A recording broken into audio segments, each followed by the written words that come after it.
Welcome to Ignite Your Confidence for women in leadership who want to speak up and stand out. I'm your host, Karen Laus. Here you'll get all of the tips and tools that you need to stand out with unshakable confidence. Let's dive into today's episode. How to think on your feet. So many of us would rather prepare and have everything work out beautifully.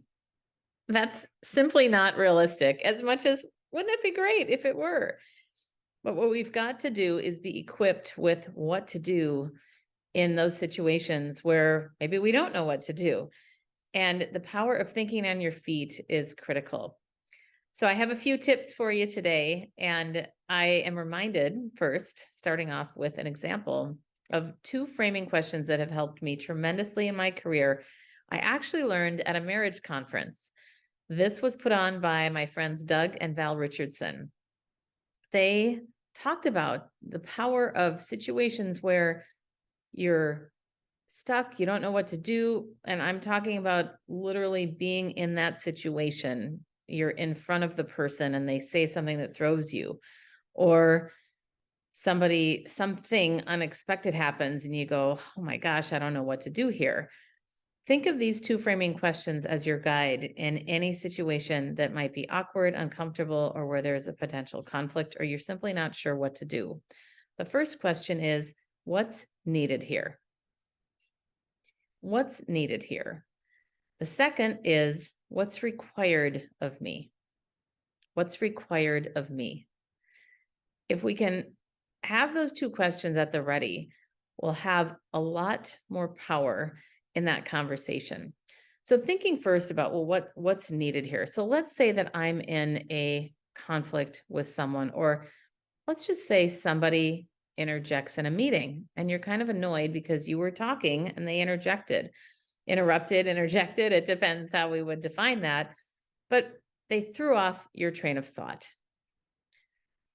That's one of those that's hard to be mentally agile because it happens so quickly. And you've got to decide in that moment what to do.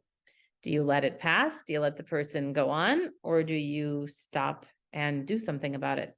So that would be a good example where you could immediately in your mind think, what's needed here? So sometimes what's needed is to allow that person to keep speaking. Perhaps it might be a heated situation, or even if it's not heated, the person needs to speak. Or perhaps whatever the person's saying needs to be heard by the others or by you. It depends if it's one-on-one or if it's a group. Or perhaps what's needed is for that person to stop talking and for other people to be heard. There's a lot of different potential scenarios that could go on. But the first question is really, from an emotional intelligence perspective, it's being attuned to what's happening in the room. Asking that what's needed here can get you there, at least get you closer. And if you get closer, then you're able to make a more intentional decision about what to do or what not to do. So again, the first question is what's needed here. The second question is what's required of me. And when I say what's required of me, I simply mean what would be the action that would be best for you to take. In the case of someone interjecting, is it best for you to say something, adding back to the conversation, or saying, hey, I want to finish what I was saying, and then you can go ahead and say what you want to say, or who knows? There's lots of possibilities here. But the point of those two questions helps to keep you grounded and know, okay, let's make some decisions here rather than getting unraveled or letting the whole situation just consume you in a way that you feel out of control. So those two questions will help you to stay in control. The next is an example of a client of mine that I thought was absolutely brilliant, what we created together. She was telling me how she tends to overreact and immediately start speaking when someone says something. She was head of a large organization. And in board meetings, sometimes she would respond too quickly and not like the way she came across. She would come across as if she was reacting. And when I say reacting, it was not a positive reaction. So what we came up with is a mantra. I said, well, what do you think would work for you? And I said, how about if we come up with something that you could have at the ready? Again, we've got to have a strategy for these things. And we came up with her saying in her head before she spoke, stop, pause, breathe. And when she stopped, paused, and then breathed, that would give her enough chance to decide if she should say something. But it at least gave her that time to really think. And I say really think because a couple of seconds isn't a lot of time to think, but it is usually enough. That's the thing that astounds me. Sometimes we feel like we need all this time to think about what we're going to say. And of course, we want to be well prepared. But in a case where we can't be, and we are in those moments, and we know ourselves well enough to know, like in her case, she knew that she had a tendency to interject and in a way that she didn't like. She spoke too fast, and then people would respond in a way that wasn't favorable. And that was because of the way that she was doing it. So that was incredibly helpful for her. Stop, pause, breathe. And I'd recommend that for you as well. Maybe it's simply breathe. It doesn't have to be the three, but that really worked for her. The other thing to get better at thinking on your feet is to take an improv course. It is so helpful. I can remember in improv taking those courses because, first of all, as somebody who was taught to want to say the right thing and do the right thing all the time, it was very hard to unlearn that. But improv is such a great way to know that you are going to be fully accepted for who you are, no matter what you say. And the number one rule in improv is just say yes. And if we can come to the table with that philosophy, maybe not saying yes all the time, because I recognize that we also talk a lot about saying no and having good boundaries, and that no is a complete sentence. But there are times when we are practicing this thinking on your feet concept. We've got to be able to say things with freedom so that we don't feel like we're going to be judged. Too many of us have grown up with that feeling. I know that well, that if it's not perfect, then it's not good enough. And then that really means that you're not good enough. We've got to be thinking about the importance of this being almost like a laboratory. I often tell that to my clients. Think about this as a laboratory. We're experimenting, we're trying out new things. And another thing, if you aren't immediately going to run out and go do an improv class, but you still want to learn how to think on your feet, another thing that you can do is you can do this with yourself, even better with a friend, but you can partner with somebody and have them drill you, throw questions your way, and then record it. See how you do with some of the questions. Can you jump right in? And then also, do you notice that when you take that pause to think for a moment, that it might feel like forever when you're doing it, but when you're actually in person, or excuse me, when you're actually doing it, it doesn't feel that long. And you only really know that if you record yourself. So this can be a way to do it. Now, you might also think, well, how if I do that, then I'm technically preparing.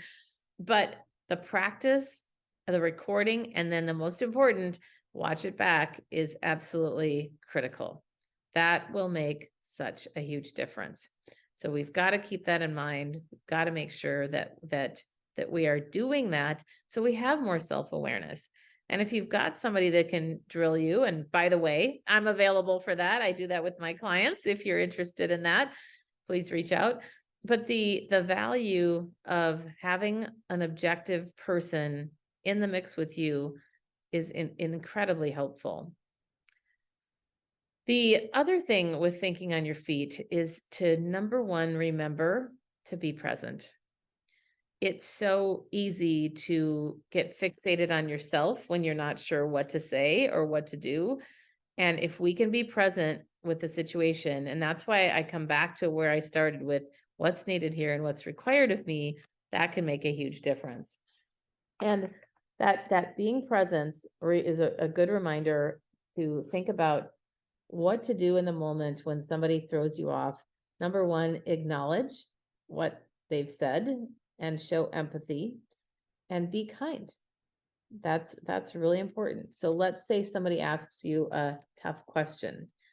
And by the way, this is also in my book. I'm even referencing that now. What did I say in there? That was really good. First, pause to compose yourself when somebody says something that throws you off, and acknowledge their question and empathize if appropriate, of course. So let's say it might be something like, you're absolutely right. Many people do disagree with this. So you've got somebody who disagrees. You can just simply acknowledge that disagreement and move on from there.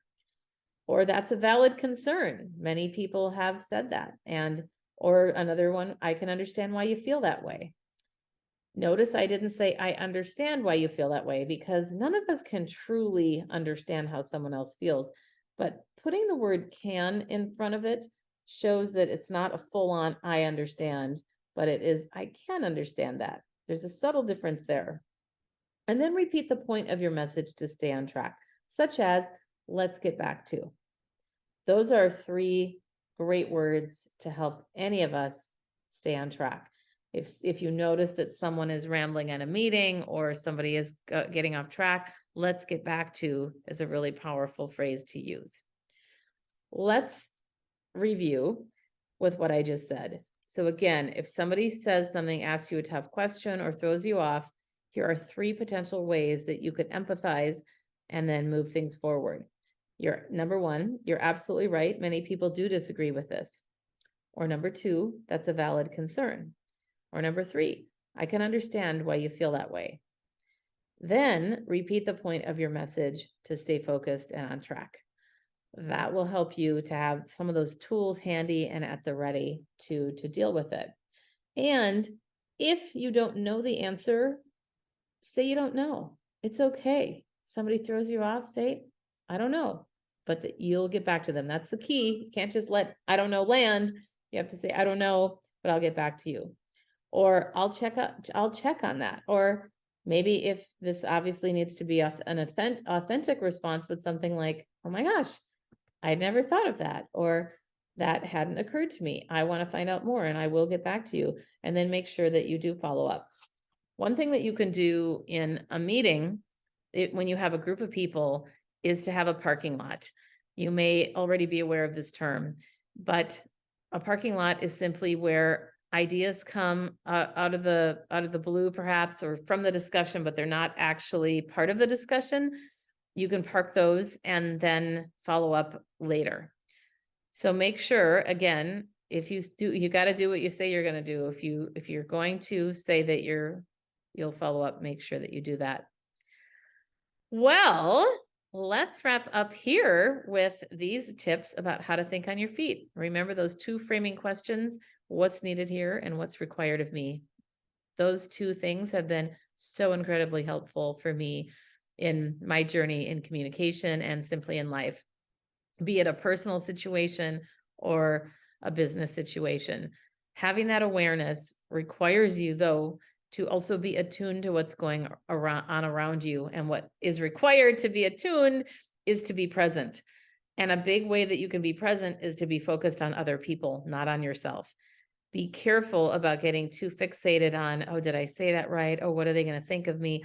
All these things that we tend to, that naturally happen. I get it. I'm human too. That naturally happen. But when we get fixated on ourselves, we're unable to be fully present with others.